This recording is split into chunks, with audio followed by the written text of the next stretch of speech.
ये 1916 की बात है, जब वर्ल्ड वॉर 1 के ठीक दौरान एक ब्रिटिश सोल्जर खाई में छुपा हुआ होता है और कुछ समय बाद ऊपर होकर बाहर देखता है। उसे निगरानी करने के लिए यहाँ भेजा गया है, लेकिन इस नो मैन्स लैंड में कम रोशनी के कारण देखना काफी मुश्किल हो जाता है।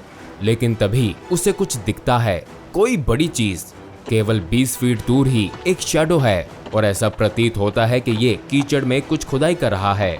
काफी अंधेरा होने के कारण ये पता नहीं चल रहा था कि वहाँ कौन है। ये देखने के लिए कि वो क्या चीज है, सोल्जर आसमान में एक चमकदार गोली चलाता है, जिससे बैटलफील्ड में हल्की सी लाल रोशनी रोशन हो जाती है। अब वो उसे स्पष्ट रूप से देख सकता है और ये उसने पहले कभी नहीं देखा था। एक विशाल भयानक मॉन्स्टर कीचड़ से बॉडीज उठा रहा है। सोल्जर डरा हुआ उसे अपने सामने घूरता है और तभी अचानक वो जीव भी उसे देखता है और मुस्कुराता है।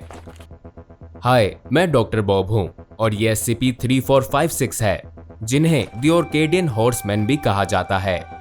SCP-3456 क्वाड्रूपेड्स के एक ग्रुप को नामित किया गया है, जिसकी एग्जैक्ट संख्या कितनी है ये अननोन है। ये एंटिटीज हॉर्सेस से मिलती जुलती हैं, यदि कुछ अंतरों के साथ। SCP-3456 पर कोई बाल नहीं होता है और उनकी मोटी स्किन ट्रांसलूसेंट होती है, जिससे बॉडी फैट्स और मसल्स को देखा जा सकता है। उनके पैर की उंगलियों के 3 हूव्स हैं और सबसे अजीब बात यह है कि उनकी पीठ पर एक या एक से अधिक मानव आकार के टोर्सोस जुड़े हुए हैं। हर टोर्सो के 2 हाथ और एक सिर है, लेकिन कोई पैर नहीं। ऐसा लगता है कि टोर्सो सीधा जीव की हॉर्स लाइक बॉडी के पिछले हिस्से में जोड़ा गया है। ह्यूमंस की तुलना में इनके हाथ बहुत लंबे होते हैं, जिनका कुल विंग स्पैन अनोमली की हाइट से दुगना होता है। हाथ इतने लंबे होते हैं कि जब जीव चलता है तो वो जमीन के साथ रगड़ खाते हैं। हर हाथ में जहां आमतौर पर उंगलियां होती हैं, वहां 5 नुकीली हड्डियां निकली होती हैं। नाक के बजाय SCP-3456 की इंस्टेंसिस के चेहरे के बीच में एक छेद होता है, जो एक ऊंची हाई पिच्ड चीख पैदा करता है, जिसकी आवाज जेट इंजन की आवाज से भी ज्यादा होती है। SCP-3456 की इंस्टेंसेस आकार में अलग होती हैं, जिनमें सबसे बड़ा आकार अभी तक 30 मीटर ऊंचा और 15 मीटर लंबा रिकॉर्ड किया गया है। इनके शरीर भी काफी रिसिलिएंट हैं और कन्वेंशनल वेपन्स का इन पर कोई प्रभाव नहीं होता है। अनोमलस क्रीचर्स ने high level of adaptive intelligence का प्रदर्शन किया है। कॉम्प्लेक्स टैक्टिक्स द्वारा, जैसे कि प्रॉपर्टी डिस्ट्रक्शन और टारगेट्स को अपने जाल में फंसाने के लिए साइकोलॉजिकल मैनिपुलेशन द्वारा घात लगाना। इस हाई लेवल के इंटेलिजेंस ने फाउंडेशन में कई लोगों को यह विश्वास दिला दिया है कि SCP-3456 सेपिएंट है। SCP-3456 इंस्टेंस की किसी भी डायरेक्ट ऑब्जर्वेशन से उसको अपने ऑब्जर्वर के बारे में पता चल जाता है, जिस बिंदु पर ये ऑब्जर्वर की एग्जैक्ट डायरेक्शन में मुड़कर उसे देखता है। एक बार SCP-3456 इंस्टेंस अपने ऑब्जर्वर को देख लेता है, ये प्रेडेटरी बिहेवियर में आ जाता है, अपने ऑब्जर्वर का पीछा करते हुए उस जगह से जहां इसने देखा था बहुत दूर तक निकल जाता है, अपने आप को छुपाते हुए और कैमोफ्लेज का उपयोग करते हुए ये उसको पकड़ लेता है। SCP-3456 इस बिहेवियर को बार बार दोहराएगा, जानबूझकर खुद को ऑब्जर्वर द्वारा उनकी नजर में रहता है, ताकि उनका पीछा करते हुए ये हर एक का शिकार कर सके। और जब तक कि ये लार्ज नंबर ऑफ इंडिविजुअल्स को पकड़ नहीं लेता, तब तक ये गायब नहीं होता है।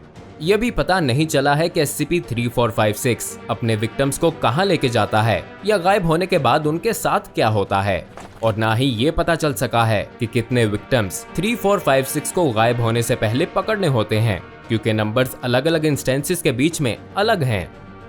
यह भी समझ नहीं आया कि क्यों SCP-3456 फ्रेश वाटर के उस पार बॉडीज को पकड़ने में या तो अनविलिंग है या फिर इसको पार करने में असमर्थ है, और नदी, झील या केवल स्ट्रीम ऑफ वाटर ही इस अनोमली से एस्केप करने का एक तरीका है। SCP-3456 की इंस्टेंसेस आमतौर पर बड़े पैमाने पर ह्यूमन सफरिंग एरियाज के पास दिखाई देती हैं, जैसे कि किसी बैटलफील्ड या नेचुरल और मैन मेड डिजास्टर्स वाली जगहों पर, और 19th, 20th और 21st सेंचुरी के हिस्टोरिकल इवेंट्स में भी 3456 के देखने की कई रिपोर्ट्स और साइटिंग्स मौजूद हैं, जिनमें अक्सर मल्टीपल इंस्टेंसेस एक ही घटना में नजर आई हैं। फाउंडेशन की एक रिपोर्ट में, जो फर्स्ट वर्ल्ड वॉर के दौरान सम के बैटल में हुई, उसमें दिखाई देने वाले एक SCP-3456 इंस्टेंस के बारे में लिखा है।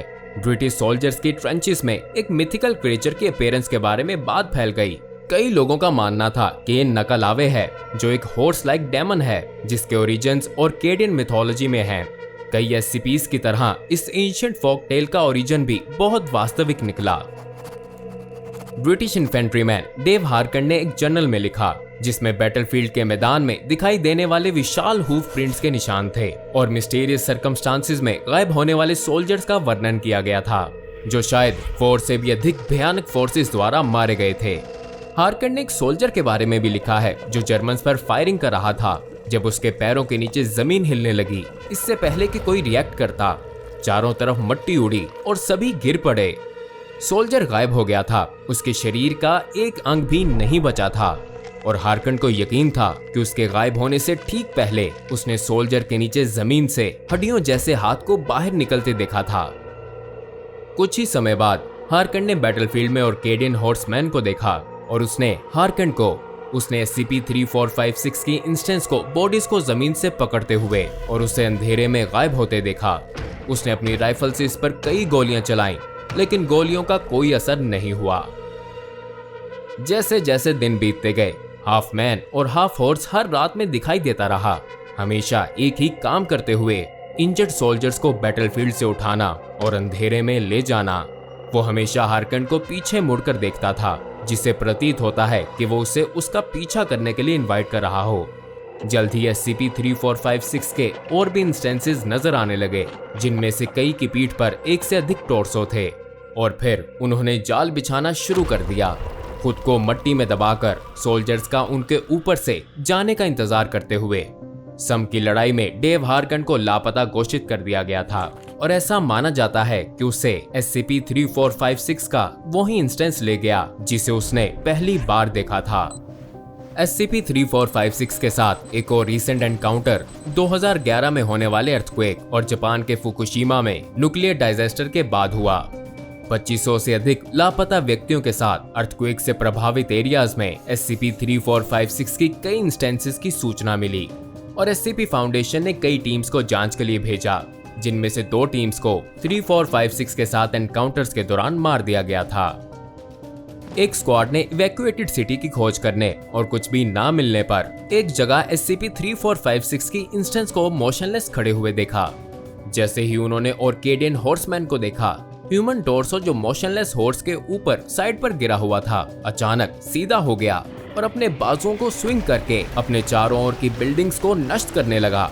फिर ये टीम की तरफ मुड़ा और उनका पीछा करने से पहले उस छेद से जहां इसकी नाक होनी चाहिए एक जोरदार कान फाड़ने वाली आवाज निकाली। टीम ने तुरंत इवैक्यूएशन प्रोसीजर्स शुरू कर दिए, यहां तक के पीछा करने वाले अनोमली को रोकने के प्रयास में ड्रोन हमला भी किया गया। इसके बाद टीम ने एक ऊंची बिल्डिंग में शरण ले ली, लेकिन उन्हें पता था कि उनके बचने का सिर्फ यही चांस था कि यदि वो सबसे पास वाली फ्रेश वाटर बॉडी पार करते हैं, जिसका ये मतलब होगा कि उन्हें अरकावा रिवर के ऊपर ब्रिज को पार करना होगा, जो 1 किलोमीटर दूर था। टीम ब्रिज से केवल 50 यार्ड्स की दूरी पर थी और SCP-3456 के होने के कोई साइन नहीं दिखे थे। तब अचानक ही उन्होंने साइड स्ट्रीट से उसे निकलते हुए देखा। जीप पर स्मॉल आर्म फायर्स और 2 रॉकेट ग्रेनेड्स भी चलाए गए, लेकिन इन सब का कोई असर नहीं हुआ। अनोमली के मुंह पर एक फ्लैश बैंग फेंका गया, जिससे इतना समय मिल गया कि स्क्वाड ब्रिज पार करके भाग सके, लेकिन टीम के 2 सोल्जर्स को SCP-3456 पकड़ने में सक्षम हो गया, जिसमें उसके गायब होने से पहले लास्ट इमेज जो स्क्वाड के किसी सोल्जर के हेलमेट में लगे कैमरा ने कैप्चर की थी, उसमें ऑर्केडियन हॉर्समैन मुस्कुरा रहा था।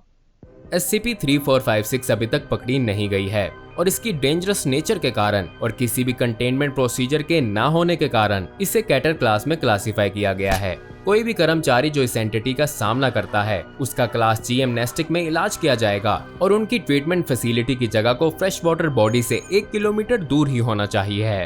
फाउंडेशन का एक ऑनगोइंग प्रोजेक्ट भी चल रहा है, जिसमें SCP-3456 के किसी भी ऐतिहासिक रेफरेंसेस को मिथ, शेल शॉक, हिस्टेरिया और PTSD और किसी भी जीवन या प्रॉपर्टी के लॉस और डैमेज होने की रिपोर्ट में जिसमें अनोमली देखी गई है, उसके कारण को नेचुरल या मैन मेड इवेंट्स द्वारा रिप्लेस कर दिया जाएगा।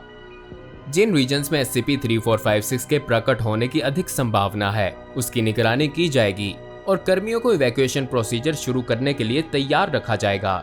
लेकिन सबसे इम्पोर्टेंट ये है कि SCP-3456 के साथ डायरेक्ट ऑब्जर्वेशन को अवॉइड करना होगा, क्योंकि यदि एक बार ऐसा हो गया तो SCP फाउंडेशन के पास भी आपको सुरक्षित रखना कठिन हो जाएगा।